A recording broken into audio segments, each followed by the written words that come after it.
No, there it is. I still have my phone back. He was hurrying because I know what Jack's in there thinking. He's like, if we don't get going, the travel says they're going to have us here till 11:30. Like, okay, you're right. Good point. Here's gotta get moving. Gotta get moving. We have 2 weeks worth of material, so. Yeah, now we have 2 weeks though. This morning, Gareth was already talking about timing, and I said, stop. It drives me crazy because, we plan, and we literally time this stuff. And then something happens and we get in a great discussion, and guess what? That can be the Holy Spirit moving or figuring it out anyway. So we can. Holy Spirit's coming. The Spirit's coming today. We actually will talk about that. But anyway, so you make plans, good. You schedule, you make plans and all that. If you don't leave room for flexibility of the Holy Spirit, all you're doing is creating a man-made structure. So I just made philosophical, theological statement about why the timing just doesn't matter. You plan, but you just let it go. Okay, but the funny thing is, this morning when we were going back over these notes, I just added 4 verses. Who knows if this is going to happen? All right, let's start with engaging. First of all, we have missed y'all. We are so sorry. Right now, y'all know our son is, without telling all the details, Rush United takes all the groups inside the city, pulls them together for kind of an elite team. And John has always been on the other elite team, but this is like the next level at this age where it's, okay, the elite of the elite. And he's on that team, and it's just nuts right now because normally you get a schedule, you know when you're coming and going, but they're just pulling stuff up. They're trying to get us to go to England, which we're not going to go. We thought we were. But anyway, it's that's why we've just been so crazy the last month. Is all of a sudden we've got a tournament in Orlando or something here, and it's something that they didn't tell us very far in advance. So it's been kind of crazy. We actually have a tournament this weekend, but it's in town. We have a game at 1 o'clock. I would not. Anyway, so that's why it's just been so crazy. But it'll settle down again soon. All right. He graduates. Yeah, I mean soon. I need to look at the schedule. I don't think we have an out of town one for at least several weeks. Okay, engaging the culture segment. As y'all know, we've done engaging the culture segment, and now we're adding, what are we adding? Engaging the cultural stories from the class. Where's CB? Because I just assumed she would have one. Okay, but let's start with engaging the culture. Meredith, Memphis story. We're going to tell y'all, 1, where we were this past week. We're in Memphis, and 2, why we sent this out on, where did you send this out, Meredith? Where did you send this out? Facebook or something, whatever she did. Why that went out to all of y'all. So we're in Memphis, and we have an afternoon game, and so we go to the lobby because John's asleep, and we take our laptops. Sunday morning. We're gonna get some work done, and this is our chunk of hours. We usually listen to the sermon, and we do our work stuff. So I'm doing both regular, secular work or Bible studies. Yes. Whatever. So that morning, Reed Charleston, our freshman, he sent us an article, and Joel put it on here. We were going to read the article, and then we said, maybe not. It gets off into other issues. So the article was on David Platt. David Platt's church is in McLean, Virginia, and they were having some controversy about critical race theory, which we always talk about in this class, and enemies in the church and all that. So we're reading this article, and Joel he's an audible learner, so he always makes me read out loud to him. I don't make her, she does this. She literally, half the books I read are Meredith reading them to me. That's a whole other story. That's another story. But anyway. So then I'm reading this article, and it's a big lobby. We're off to ourselves. We have the perfect spot. Yeah, I mean, we deliberately go find the space that nobody can get beside us. We kind of squeeze, that's what we do. We try to get privacy. We thought. So we're sitting there, and we're just going to read this article real quick and move on. So we're reading, and I'm reading loud enough so he can hear. and I get to preach it, which is what I always do. And so this man comes and sits down with his breakfast by himself. And when we say sits down, y'all know how these things like if these are the tables, Jamie if I'm sitting right here behind the podium, he sits like right here. I'm like, the room is big. There are other tables.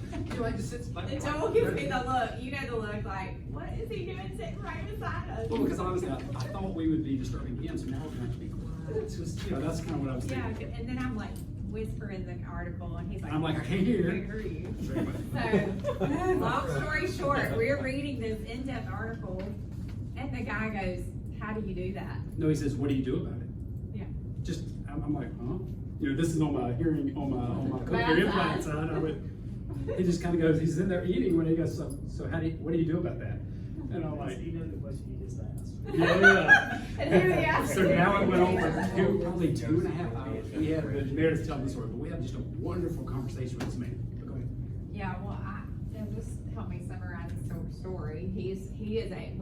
We're in Memphis. He's a FedEx pilot Neat guy. on layover, kind of waiting to hear where his next job is. He's in contract negotiation disputes about how they handle all that. He has a wife and 2 daughters. They He was live expecting in about Minnesota, noon to get a call and then be North told to go Dakota, somewhere. Yeah. or in Minnesota. It's on the line.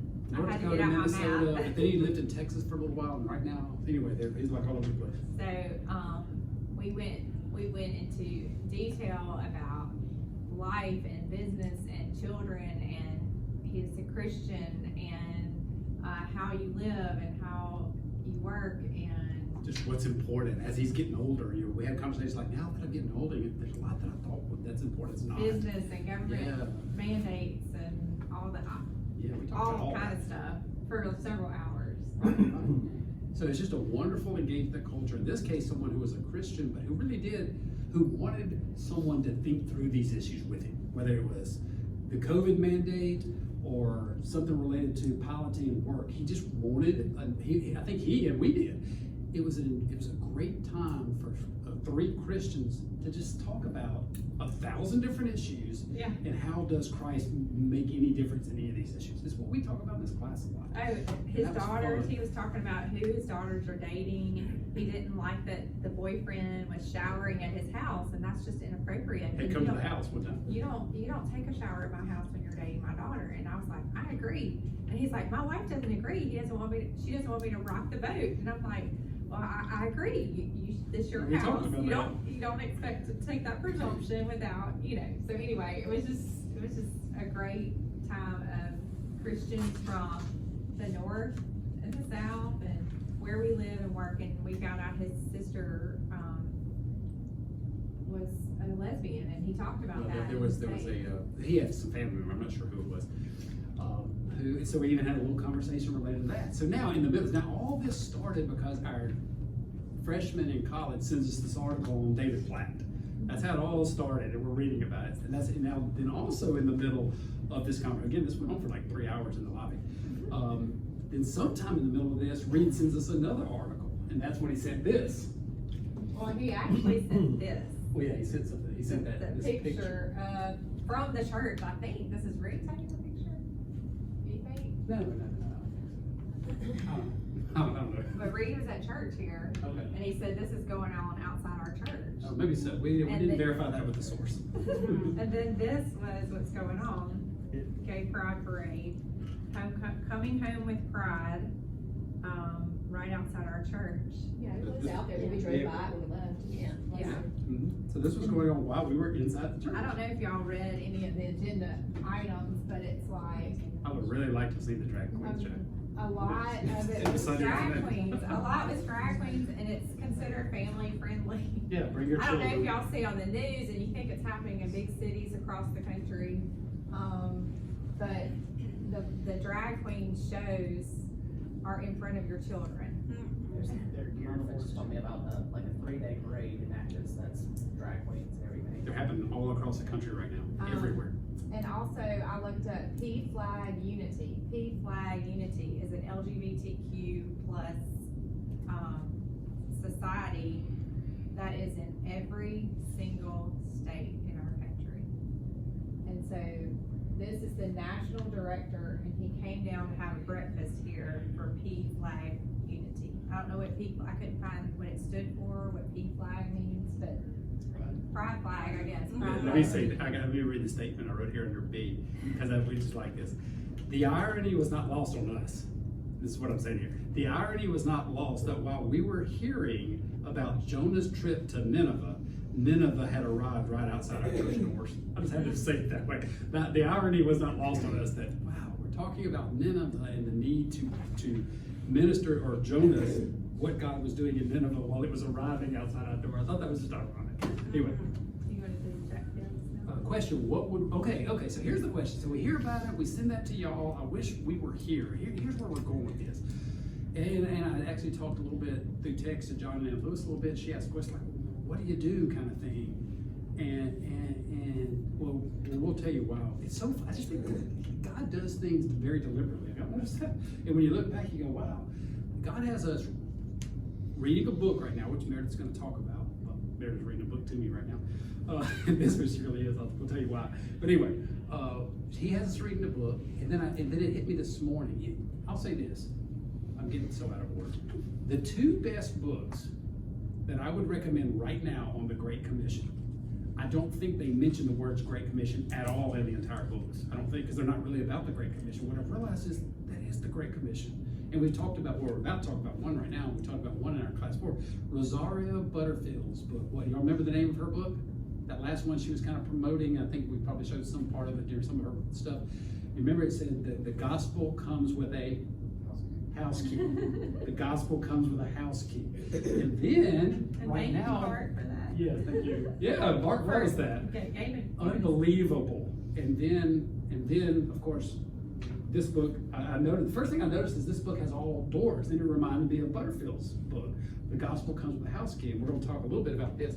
And so I realized, so right now, if somebody wanted to say, how do I implement the Great Commission? I would send them to Rosario's book and this book, and neither one is about Matthew, the Great Commission. But that's exactly what they're doing, because what did we learn about the Great Commission about a month ago?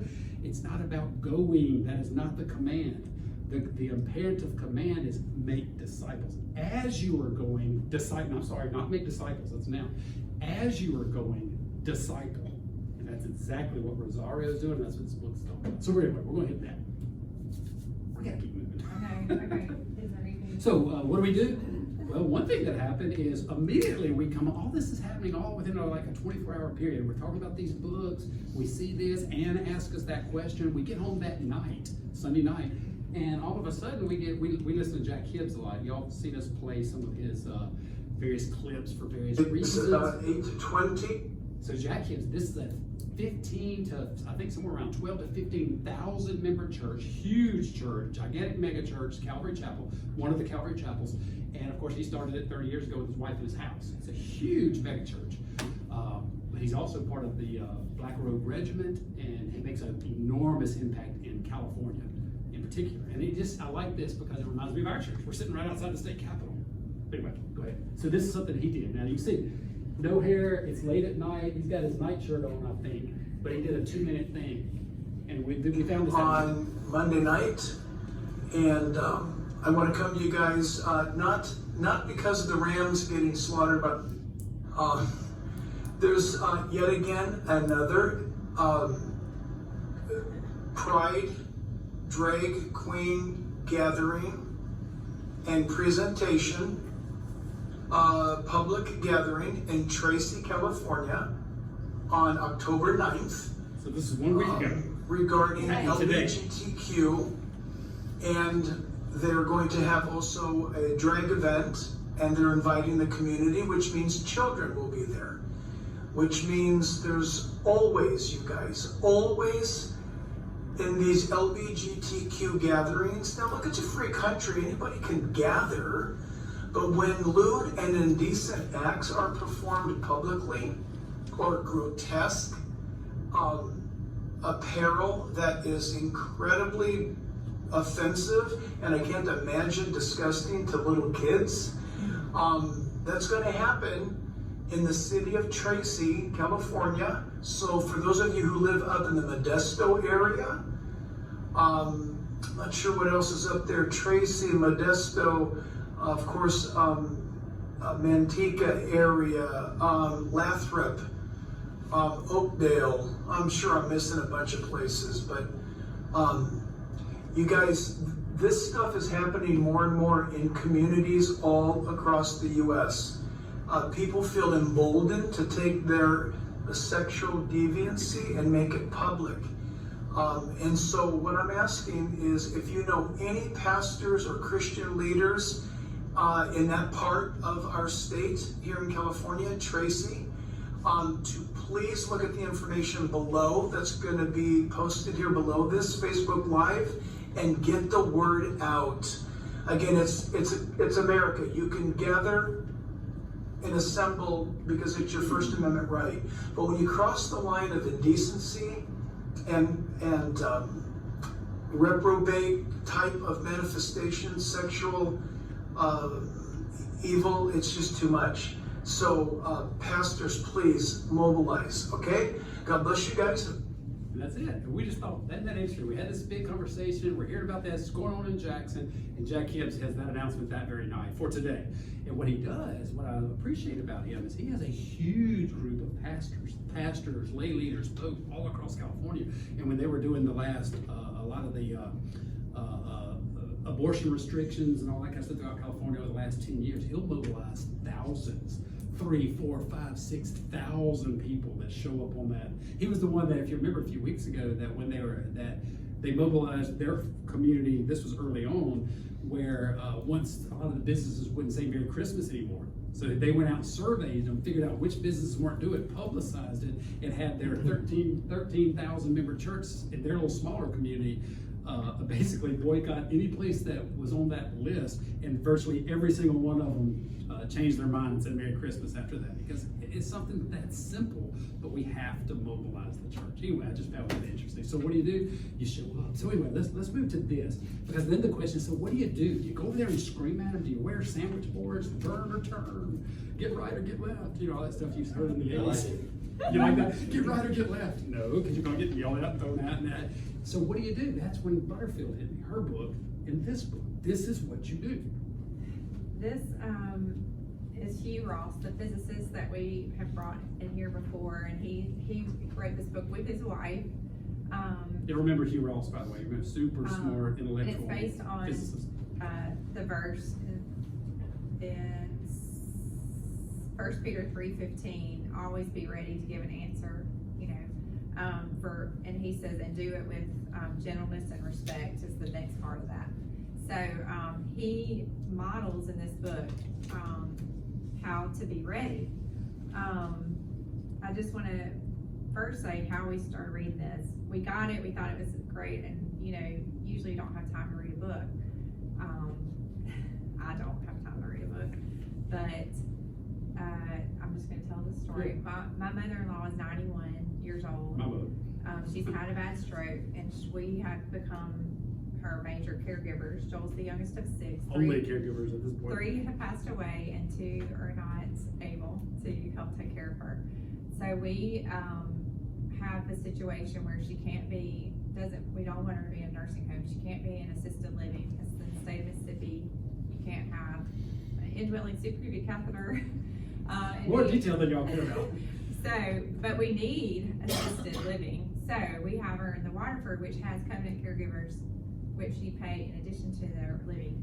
And it's a nice place, but physically she can't transfer her on her own. So anything that she does has to be helped, like as far as movement. And they have therapists, it's wonderful. So Joel goes every day. They leave at about 6:30. So their shifts are 7 to 7. So they get her down to meals and get her dressed and things like that. Joel checks on her in the morning, but at night, where we used to have help, don't have help anymore. So it's hard. I don't know. We go up there around 8:30 to 9 o'clock every night. We put her in bed. Every single night. We'll go Single tonight. night. We'll go tonight. So it takes, about an hour of your day away from home and your kids' activities to do that, and it's hard. But in the midst of that, we have that driving time back and forth, and I started reading this book. And that's why she reads the book to me, is because I'm driving. So there is a reason here. I'm actually driving. And it's only like a few minutes. Yeah, but we'll read like 5 or 6 pages. What I'm saying by that is God has blessed that time. And God has blessed it in a lot of ways I could write a book on. So anyway, so this book is very encouraging. I thought that y'all might want to read it. It baffles me because the guy is brilliant. And I didn't really realize that he was a physicist in training, but he stepped out of that and chose to be a pastor and to share the gospel at that young age. He never stayed in academia. He just continued academia to use it for the gospel. It's amazing. Anyway, he's amazing, but I'm not a physicist, and that's I'm not some a of his natural books. scientist. Some of his books are very technical, all that, giving you scientific reasons. Well, his main people know him by is his ministry for the last 30 years. Is Reasons to Believe. believe. So a lot of y'all may have stumbled across reasons to believe. But that's not what this book is. It has maybe 1 or 2 chapters where he does talk a little bit about cosmology or something, but that's not primarily what this book is at all. So I'm just going to read one little vignette. There are a lot of vignettes. It's an easy read. I highly recommend it. You can read it 10 minutes at a time in a car ride. It's very good. But first, I just want to read what he was sharing. He shares about how God has blessed him in sharing, and like airplane rides, lectures, all kinds of things. But he says sometimes it's like Joel and I had in Memphis. It's a Christian. And it's not necessarily to edify that person, and maybe to edify himself. So he had just shared with a church leader, a pastor, and they had had a great conversation on an airplane flight. And he said, once again, God used an encounter to benefit me and to affirm the value of respectful dialogue with Christians whose views collide with our own. So other Christians that disagree. Just as importantly, he reminded me that the outcome of any conversation belongs to him.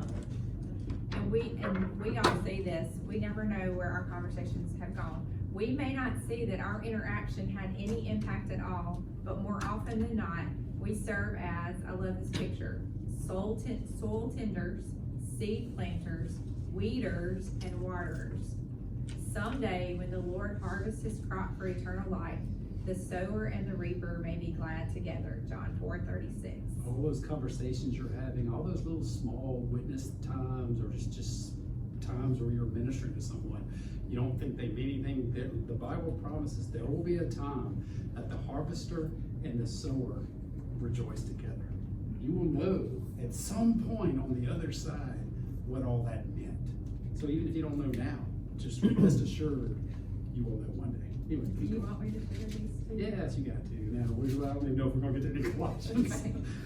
All right, so now this whole book is just vignette after vignette after vignette. Basically, the whole book is just tracing his life as God is constantly, amazingly putting him in positions where he can share the gospel. It's amazing.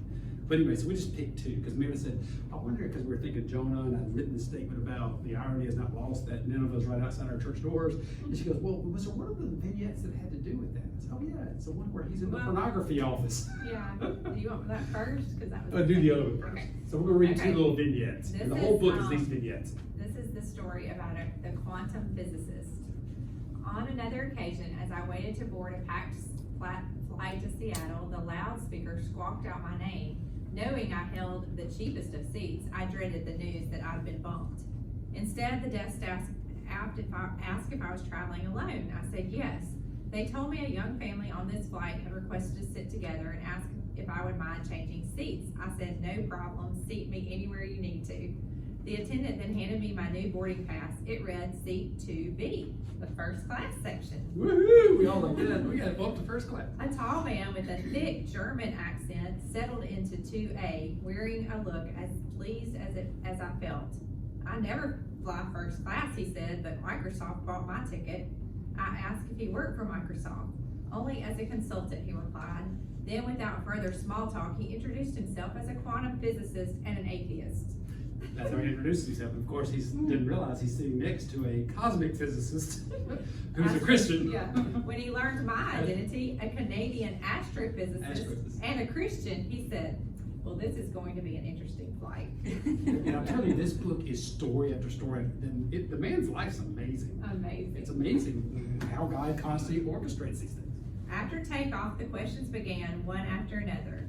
If your Christian God wanted humans, he challenged, why would the universe be so vast? Then why would it be so old? Then why so dark? Why so entropic? Did I say that right? Entropic. Over the course of 2 hours, we discussed why the universe had to be exactly as it is to make even one planet capable of hosting billions of humans at one time. He expressed special interest in why the laws of physics would be as they are, intrigued by my claim of a connection between them and the restraint of evil. I have one question, the man said on our flight as it neared its end. How is it that you have these well-prepared answers to all my questions? This is interesting. I told him so many people, both scientists and non-scientists, wonder about these same questions, that I had written a book about them. And when I pulled out a copy of the book, his book, Why the Universe Is the Way It Is, out of my briefcase, he seemed incredulous. But then he turned to the table of contents, and all his questions appeared there as chapter titles. In order. Did it say in order? Was that the one that was He in order? said it in order on the. In order. So the guy He's opens up staring. his book, looks at the table of contents, and it's every one of the guy's questions he'd been asking him for the last few hours in order. That's pretty cool. Wow. He stared at the book wide-eyed for a moment, and I asked if he'd like to keep it. He nodded, then asked if I had produced any material in German. One DVD remained in my bag, Journey Toward Creation, the multilingual version, Which had German on it. included. As the two of us walked toward the baggage claim, together we calculated the odds of now this is what Like this only is two what physicists can do. I know. We calculated the odds of a Canadian-born Christian astrophysicist sitting beside a German atheist quantum physicist in the first-class cabin of a U.S. flight between San Francisco and Seattle. Less than one chance in a billion, we figured. And with that, we concluded our meeting was no accident. And I would call it a divine appointment. Which is Meredith's podcast now. Which is now the name of my podcast. Okay. So now, Now, one more this story. book is story after story. One more Because story. You'll find yourself just going, what is God doing? And that's what he keeps saying. He goes, God just keeps putting me. And you see why I said this is the Great Commission. Because when we studied this just a month ago, what did it say? It's not about it's as you are going, disciple them. And when you start reading this book or Rosario's book, you realize that's what they're doing. They're living the Great Commission every single solitary day, because as they're going, they're putting themselves in positions where God can use them so they can disciple them. And by discipling, it may simply be a single conversation on an airplane. That's the Great Commission.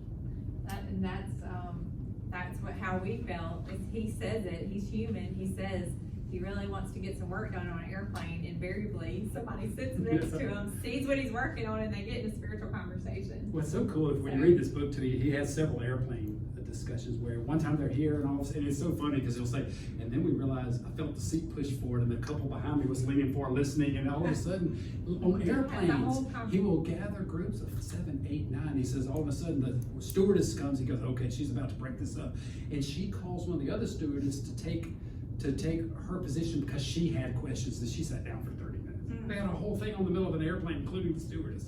It's unbelievable. What's the guy's name? Hugh Ross. Hugh Ross.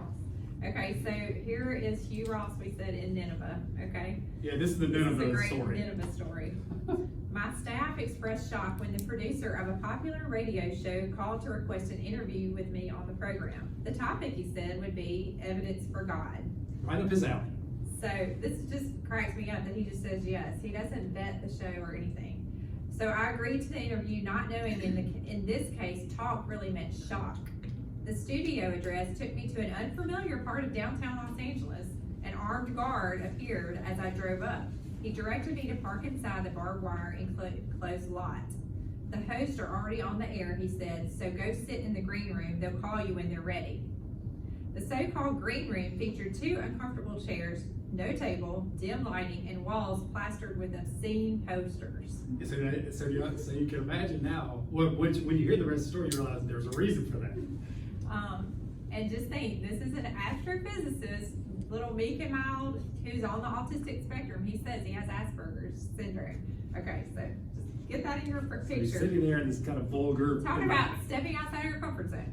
In one corner stood a life-size cutout of a naked Howard Stern, So I had a nude picture of Howard Stern in the room. making me grateful for the lack of light. 2 speakers blared the on-air dialogue with the 4 hosts and callers to the show. I had no choice but to listen, figuring I'd at least get a little bit better prepared for my interview.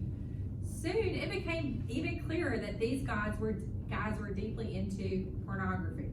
One bragged to a caller about the quality of the latest hardcore film he had produced. Their words I cannot and would not quote, but their attitude toward women and morality repelled me. After about 15 minutes, I walked into the hallway to see if I could find someone to turn off or at least turn down the sound in that room. Alas, I was met with locked doors and no answers to my knocking. He was literally like trapped in this Back room. I It's weird. went to the torture chamber. This time I stuffed my ears with tissue. I couldn't see him doing this. Pulling out my computer and tried to focus on my writing. The tissue barely blunted the sound, but I kept plugging away. Roughly an hour passed. So think about this. So this man sat in this environment completely alone and not met any other human beings for over an hour. Roughly an hour. Okay.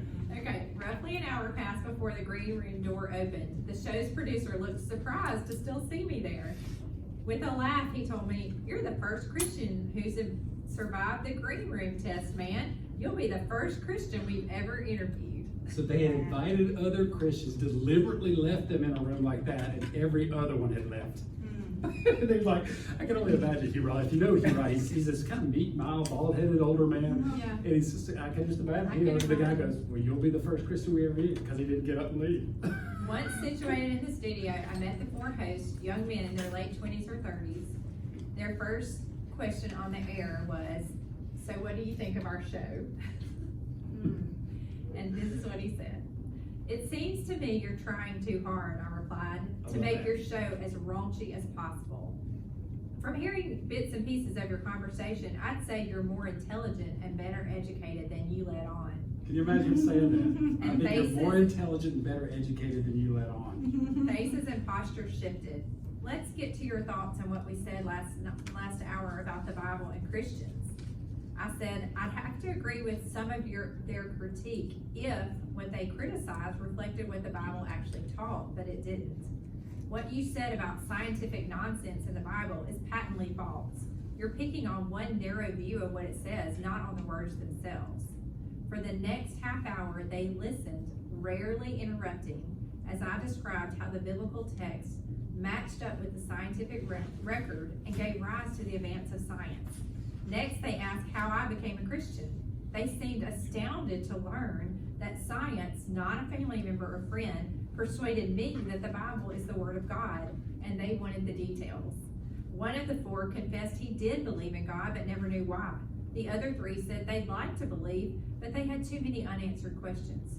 For the rest of the show, I fielded their questions about the Trinity, the problem of evil, evolution, and the origin of life, other world religions, people who'd never heard, and more. For 90 minutes, the call-in lines blinked, but no calls were taken. They didn't take a single call because those three guys in the room, Were they wanted to hear it. They wanted their questions answered. Isn't that amazing? During the commercial breaks, the producer made cracks about how the language had changed. Two of the hosts kept eyeing two of the books I brought with me. "Would you like these?" I asked. "They're yours if you'll read them." Each took one. Then the guard escorted me out. All the way home I prayed. Back at the office I enlisted others to pray. I could only cling to God's promise in Isaiah 55:11, saying, "My word will not return to me empty, but my will accomplish what I desire and achieve the purpose for which I sent it." Isn't that awesome? That is. So why are we sharing that? We're not astrophysicists. Well, I'll say this, because if y'all get the book and read it, it's just that good. It's very encouraging. And you go, well, I'm not an astrophysicist. What he talks about is just amazing stories about he's put in this position like that on an airplane with another physicist, or he's put somewhere, and it's like God is constantly orchestrating unbelievably improbable situations where an astrophysicist is the only person this guy would listen to. Or this guy would only, or this lady would only listen to someone who had basically like a Harvard education, which he does, not Harvard, but that type of education. And it's just incredible how God throws him in these situations, and you realize after it's happened enough, you go, this isn't fact. And he does this whole calculation here where he calculates, this is impossible. From a calculation standpoint, it is impossible for me to be in this position, and God's doing it over and over and over and over again. It's just really, so what's the point? Then we were sitting there thinking, because again, we've been reading this book for about a month or so on our trip to my mom's, and then we see the skate ride thing, and then we have this conversation with that man, and we realize that's what it's about. That's what it's about. It's just being available and ready to talk to people and represent your King. You are an image maker of Jesus Christ. You simply have to represent him. You don't have to memorize the ABCs. You don't have to memorize the Roman road, but that's good. It's great if you do, because if you can get your conversation to that point, you're going to need that. But that's not where it starts. And don't let the fact that you may not have done that yet stop you from engaging the culture, engaging people, and just simply representing Jesus Christ. Just show who he is And then you're not responsible at all for their response. At all. You just are responsible to represent him. Anything else is up to God. Let me read the scripture, which we actually got this morning, Matthew 10, verse 19 through 20. Whenever they hand you over for trial, do not worry about how to speak or what to say, for what you should say will be given to you at that time. For it is not you speaking, but the Spirit of your Father speaking through you. So I thought that was very appropriate to what we're saying is, don't worry about what you're gonna say or how you're gonna say it. It's from the heart because it's the Holy Spirit who makes us complete. Right. Awesome. That's scary. You know what I'm so excited about? I'm so excited. Next week we're gonna have all of the notes ready for Colossians. Gonna read it any of them. All right. And I want to just add just one That's quick really little thing. This is like on a simple daily living, where we are right now. So our grandchildren. is this your engaging the culture homework? Because that's what's next. Well, Did this you- is engaging the culture with grandchildren. Yes. Taking them just on a field trip to the Capitol building and stopping for a burger and a shake, Did you go to the game parade? And no, not during that, but the waiter that came to our table, Ellie, who's 9, was like, okay, who is this? What kind of person is this? And so then having the next one say, honey, I'm confused, and so then you have to be ready to sit and talk to them and just without giving them more information that they need. But I didn't have to worry about that with my children. Right. I didn't. We didn't see people What are your hid pronouns? their thoughts a little more. Now they're out there and it's in our children's face, and Candace is going to be facing this, and any of us with grandchildren and Allison and Garrett, their kids coming up, and so you have to be ready right then, that teachable moment. Always be ready to give them this is what's going on, and we love the person, but what they're doing, you have to say it is wrong, and draw a line. Otherwise, there's going to always be gray to them. You have to let them know this is what God's word says, and this is how we deal with it. Amen. So, and when it comes, and if you're dealing with a person who's involved in that, someone who's just not a Christian or maybe claim, in our case, most of the time they're going to claim to be a Christian, but they're not, right, or they're living crazy. right, and it's I right know that. here. It's right here. I go right back to where we are. Rosario. I Right. love this interview. Right here. Right here. I But got on we my- were right here. Yes. I got on my mind one of the times when I think it was Beckett Cook interviewing Rosario. We played the clip in here, and he said, well, she was talking about her testimony when she finally gave her she gave her life to Christ, and then he said he asked her a question like, well, at that point then did you basically stop being a lesbian? She goes, oh no, that took many more months because that was so deep seated, and I loved that. I love that because what does that tell you? What does that tell you?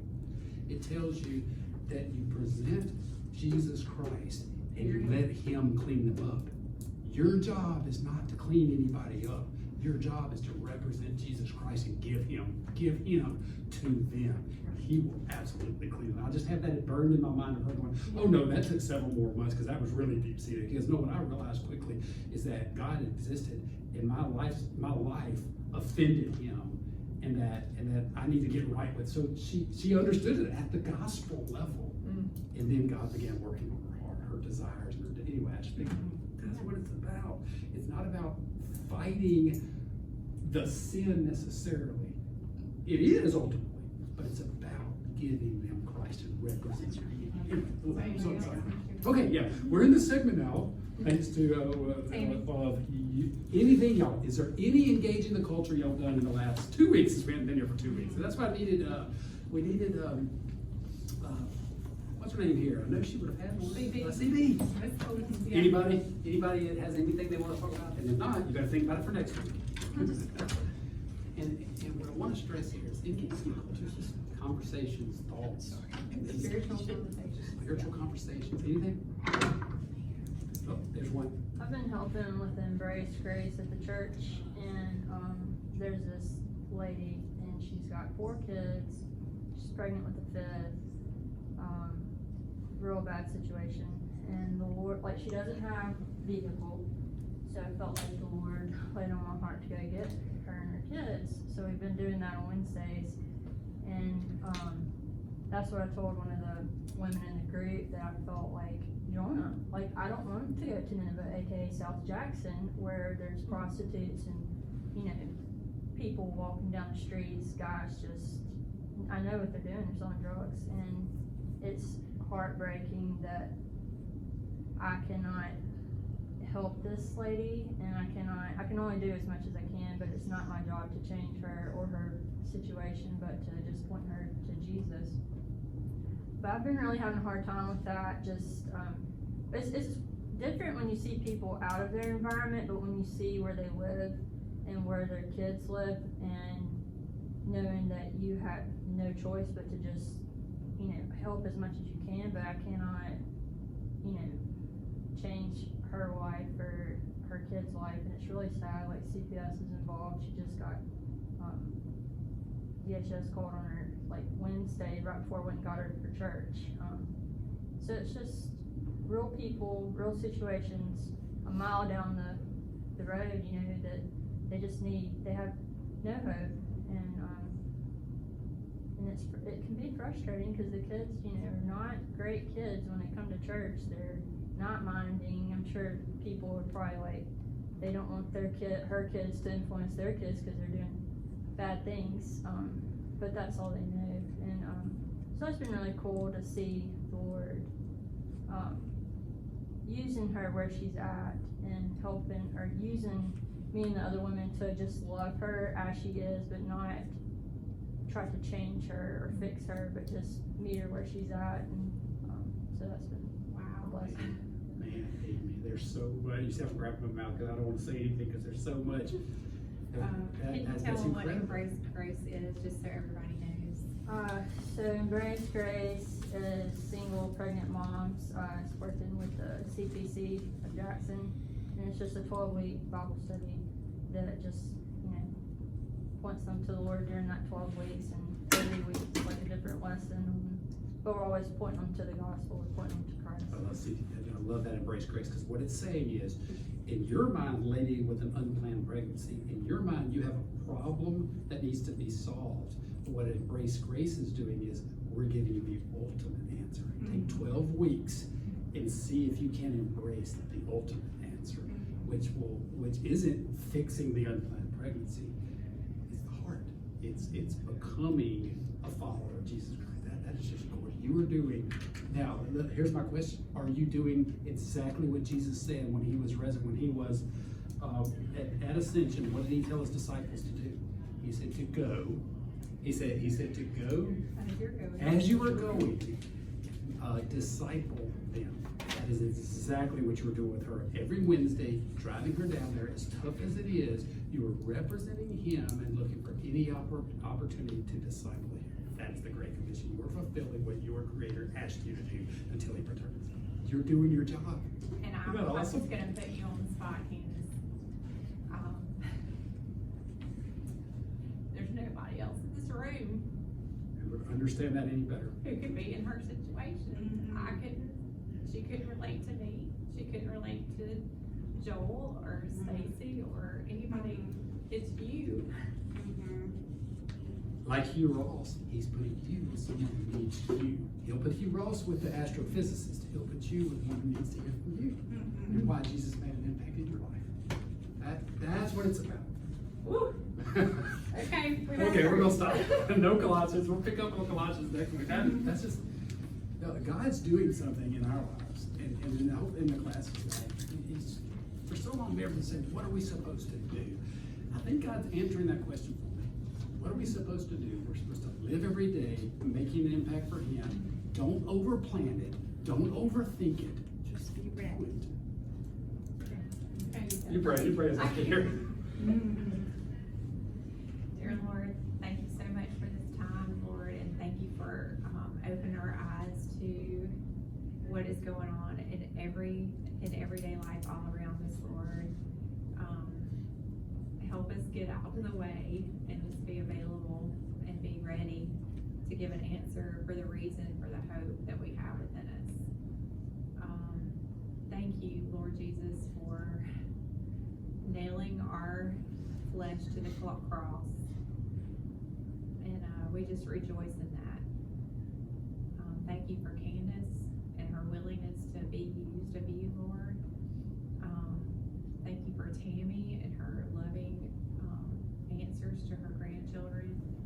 Thank you for everyone in this room who has their own gift given by you to be the hands and feet of Christ. Lord, this is the ecclesia, this is what the church is. And we just praise you and thank you for making it so clear to us. In Jesus' name, amen. Amen. Colossians next week, we talk about circumcision. Mary tried to throw that in there in the prayer. I heard that nailing the flesh to the cross. It's on there.